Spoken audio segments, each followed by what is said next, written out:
नमस्कार मंडळी. तुळशी वृंदावन घेऊन माथ्यावरी चालली ही वारी विठ्ठलाच्या दारी. आपल्या महाराष्ट्राची आध्यात्मिक आणि सांस्कृतिक ओळख म्हणजे वारी. वारी म्हणजे पंढरपूरच्या दिशेने चाललेली यात्रा नव्हे, तर संतांची शिकवण आणि विठ्ठल भक्तीत विलीन होण्याची वाटचाल आहे. आपलं सरकार वारी आणि वारकऱ्यांसाठी विविध उपक्रम राबवत आहे.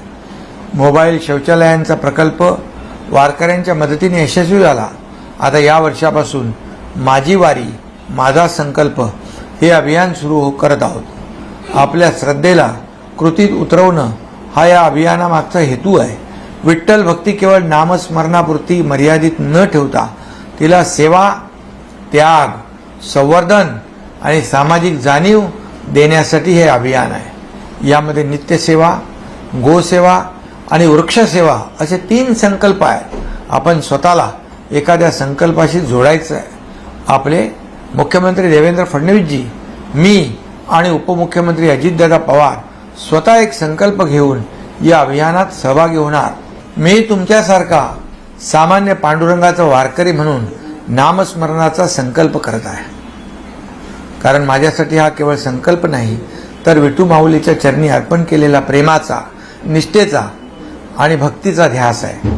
तुमच्या मनाला जे भावेल तो संकल्प नक्की करा. रोज हरिपाठ करा, सामूहिक आरती सुरू करा, गाईला चारा द्या, गोशाळेत मदत करा, झाड लावा, त्याचं संगोपन करा, पण ते संपूर्ण समर्पणाने करा. संत तुकाराम महाराजांनी म्हटलंय, परोपकारा जिव्हाळा तोची पंढरीचा बाळा. त्यामुळे चला यावर्षी विठ्ठलाच्या आशीर्वादाने आणि संकल्पाच्या माध्यमातून एक पवित्र परिवर्तन घडूया. बोला पुंडलिक वरदा हरी विठ्ठल. श्री ज्ञानदेव तुकाराम पंढरीनाथ महाराज की जय. राम कृष्ण हरी.